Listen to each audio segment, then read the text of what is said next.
Hello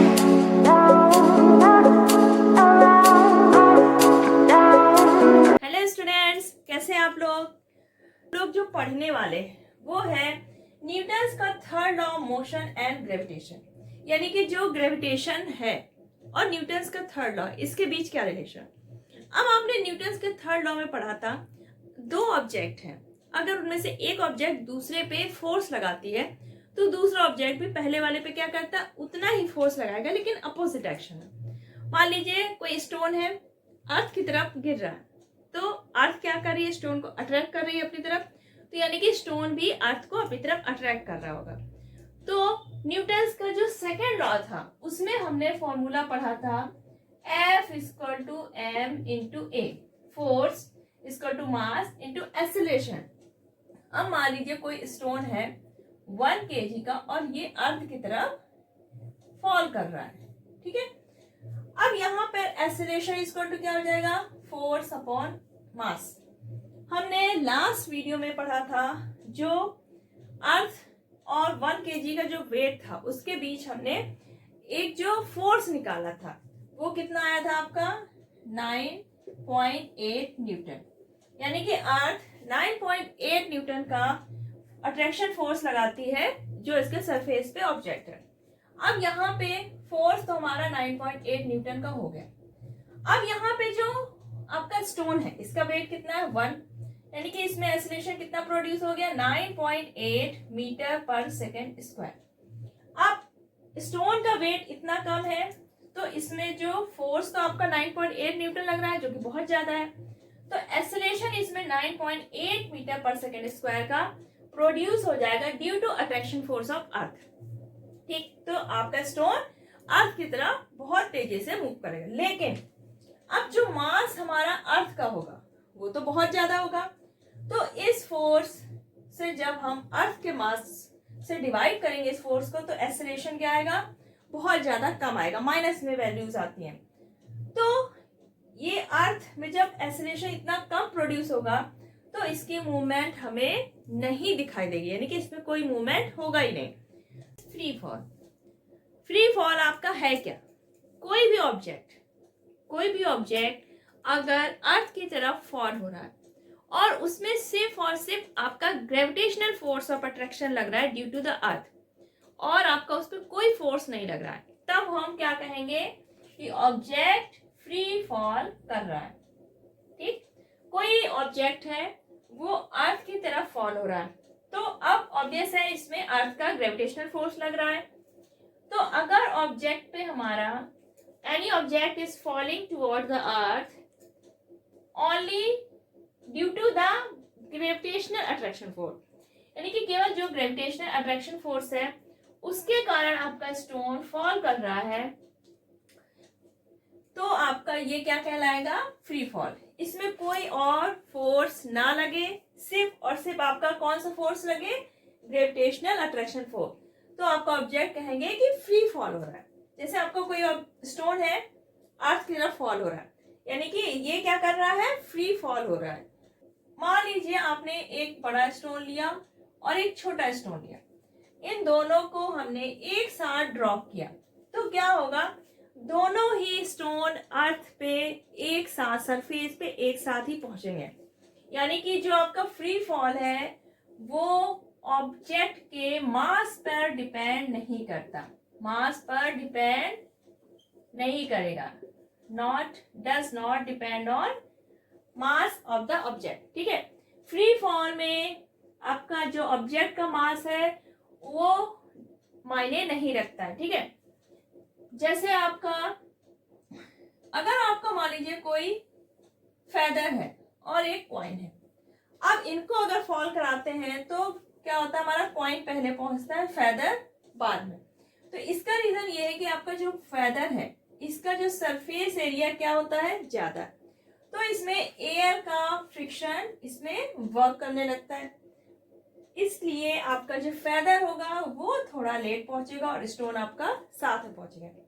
लेकिन जो Galileo थे इन्होंने क्या किया, पीसा है जो पीसा की मीनार, वहां से 2 स्टोन ड्रॉप किए, एक छोटा और एक बड़ा, तो वो सीधे ग्राउंड में एक साथ पहुंचे।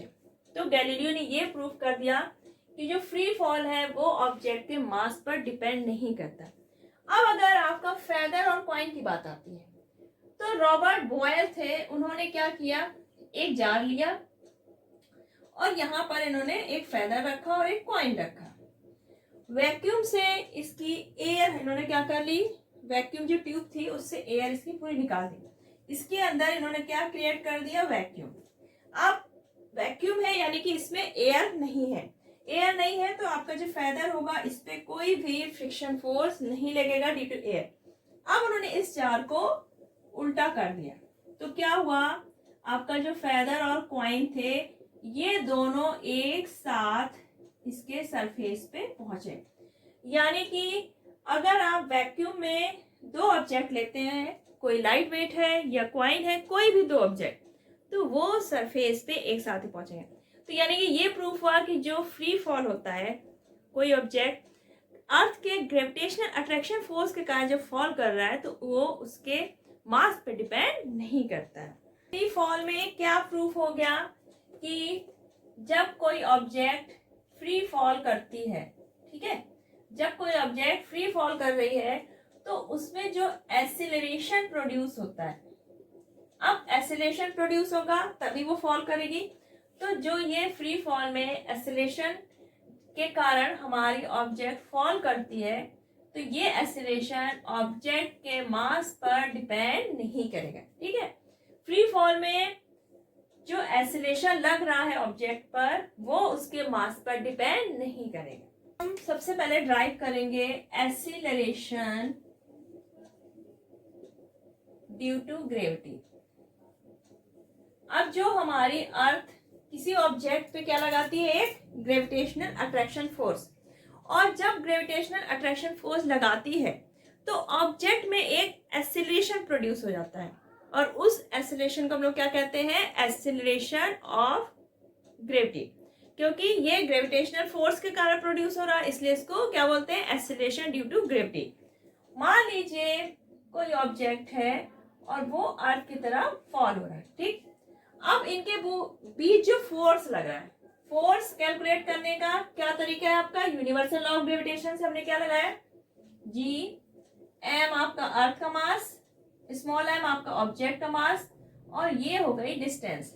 अब ये आपने पढ़ा है कि कोई भी ऑब्जेक्ट है अर्थ के सरफेस पे है, अर्थ के सरफेस के पास है, तो हम डिस्टेंस में क्या लेते हैं, रेडियस ऑफ द अर्थ, ठीक। तो यहाँ पे हमने रेडियस ले लिया अर्थ के। अब फोर्स इक्वल टू होता क्या है आपका, न्यूटन का सेकेंड लॉ के हिसाब से F इक्वल टू एम ए।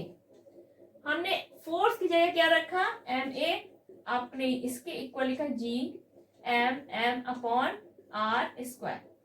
ये ऑब्जेक्ट का मास आपका कैंसिल आउट हो गया, एक्सीलरेशन इक्वल टू क्या बचा, जी मास ऑफ अर्थ और आपकी रेडियस ऑफ अर्थ का स्क्वायर, ठीक। अब आपने इसकी वैल्यू पुट की तो जी की वैल्यू क्या होगी, 6.67 10 to power -11 newton metre square per KG square into mass of earth कितना होता है, आपने लर्न किया 6 into 10 to power 24 KG upon radius of earth 6.4 10 to power 6 metre का होल स्क्वायर। तो आपका एक्सीलरेशन जो आएगा वो आएगा 9.8 मीटर पर सेकेंड स्क्वायर। ये एक्सीलरेशन ड्यू टू ग्रेविटी है इसलिए हम इसको स्मॉल जी से रिप्रेजेंट करते हैं। ये हो गया आपका 9.8 मीटर पर सेकेंड स्क्वायर। यानी कि अगर अर्थ की तरफ कोई ऑब्जेक्ट फॉल हो रहा है तो उसमें एक्सीलरेशन जो लग रहा होगा वो कितना होगा, 9.8 मीटर पर सेकेंड स्क्वायर। यानी कि ये स्टोन जब अर्थ की तरफ फॉल करेगा तब इसमें पर सेकेंड 9.8 मीटर पर सेकेंड की वेलोसिटी में क्या होगी, इंक्रीज होगी। तो अगर आपका कोई ऑब्जेक्ट अर्थ की तरफ फॉल हो रहा है टुवर्ड्स अर्थ, तब इसमें एक्सीलरेशन जो जी होगा वो आपका प्लस में होगा 9.8 मीटर पर सेकेंड स्क्वायर, ठीक। क्योंकि ये ग्रेविटी के डायरेक्शन में ही आ रहा है, आपका जो ग्रेविटेशनल अट्रैक्शन फोर्स क्या है इसी डायरेक्शन में है। तो आपका यहाँ पर जब इस डायरेक्शन में कोई ऑब्जेक्ट फॉल करेगा तो आपका जो एक्सीलरेशन ड्यू टू ग्रेविटी है वो वैल्यू प्लस में ली जाएगी। अगर कोई ऑब्जेक्ट ऊपर की तरफ हम लोग थ्रो करते हैं, वर्टिकली अपवर्ड थ्रो करेंगे, तब उसमें जो ग्रेविटी का एक्सीलरेशन है, एक्सीलरेशन ड्यू टू ग्रेविटी, वो आपका क्या होगा, अर्थ के अट्रैक्शन फोर्स के अपोजिट डायरेक्शन में लगेगा। तब यहाँ पर जी की वैल्यू हो जाएगी -9.8 मीटर पर सेकेंड स्क्वायर। तो अगर आप जब न्यूमेरिकल करते हैं, अगर उसमें आपको कहा जाता है कि कोई ऑब्जेक्ट अर्थ की तरफ आ रहा है, तब आप जो एक्सीलरेशन लेंगे वो कितना लेंगे, प्लस में वैल्यू रखेंगे 9.8 मीटर पर सेकेंड स्क्वायर। जब आपका ऑब्जेक्ट ऊपर की तरफ वर्टिकली थ्रो करेंगे, वैल्यू आपकी वही रहेगी 9.8 मीटर पर सेकेंड स्क्वायर, लेकिन वैल्यू निगेटिव में रखेंगे क्योंकि वो अर्थ के ग्रेविटेशनल अट्रैक्शन फोर्स के अपोजिट डायरेक्शन में जा रहा है। ठीक, तो ये आपको क्लियर हो गया कहां पर निगेटिव वैल्यू रखनी है और कहां पर प्लस में। तो आपका जो एक्सीलरेशन ड्यू टू ग्रेविटी है, यहाँ पर कहीं पर भी ऑब्जेक्ट का मास नहीं है, यानी कि जो ग्रेविटी के कारण एक्सीलरेशन प्रोड्यूस होता है ऑब्जेक्ट में, वो ऑब्जेक्ट के मास पर डिपेंड नहीं करेगा। ठीक, तो आपका ऑब्जेक्ट हैवी हो, लाइट हो, अगर उसमें कोई और फोर्स नहीं लग रहा है तो वो सिर्फ किस एक्सीलरेशन से आएगा, आपका 9.8 मीटर पर सेकेंड स्क्वायर, जो कि है एक्सीलरेशन ड्यू टू ग्रेविटी। अब जो आपका ये जी की वैल्यू है 9.8 मीटर पर सेकेंड स्क्वायर, ये वैल्यू वेरी करती है हमारे अर्थ के रेडियस के हिसाब से। अब आपकी जो अर्थ है वो कैसी होती है, पोल्स पे ये कैसी होती है, हल्की सी आपकी ये अर्थ यहाँ से चपटी होती है। तो आपकी जो रेडियस होगी पोल्स पे क्या होती है, रेडियस हमारी अर्थ की कम होगी। तो जब रेडियस हमारी कम हो जाएगी तो जो जी की वैल्यू आएगी वो क्या होगी, ज्यादा, यानी कि पोल्स पे आपकी जो ग्रेविटी के कारण एक्सीलरेशन होगा वो ज्यादा होगा, और इक्वेटर पे आपकी क्या होती है, रेडियस ज्यादा है, तो यहाँ पर आपका जी के कारण जो एक्सीलरेशन है ड्यू टू ग्रेविटी वो आपका कम होगा। अब अगर अर्थ सरफेस से आप जो अर्थ है उससे सरफेस से आप ऊपर जाते जाएंगे, तो यानी कि अर्थ के रेडियस से डिस्टेंस क्या हो रही है, हमारी बढ़ती जा रही है, तो ये वैल्यू यानी कि बढ़ रही है, तो आपकी जी की वैल्यू क्या होती जाएगी, कम होती जाएगी। जी की वैल्यू कम होती है। अगर आप अर्थ से बहुत ऊपर पहुंच गए तो क्या होता है, अर्थ की ग्रेविटी एग्जिस्ट नहीं करती और फिर क्या होने लगता है, एस्ट्रोनॉट्स वगैरह क्या होते हैं, फ्लोट करने लगते हैं स्पेस में, क्योंकि वहां पर ग्रेविटी नहीं लगती। जहां पर ग्रेविटी होती है वहां पर हम बैलेंस बना के आराम से अर्थ पे खड़े रहते हैं।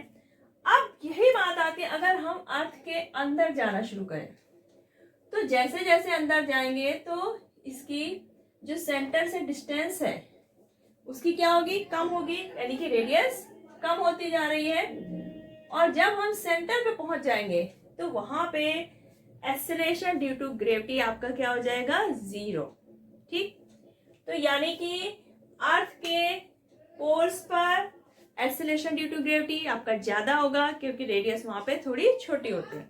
अर्थ के सरफेस से ऊपर जाते जाएंगे तो ग्रेविटी आपकी जो एक्सीलरेशन है वो कम होता जाएगा। अर्थ में जब अंदर साइड जाएंगे आप towards the centre of the earth, तो जी की वैल्यू कम होगी और सेंटर पर ये 0 होगी।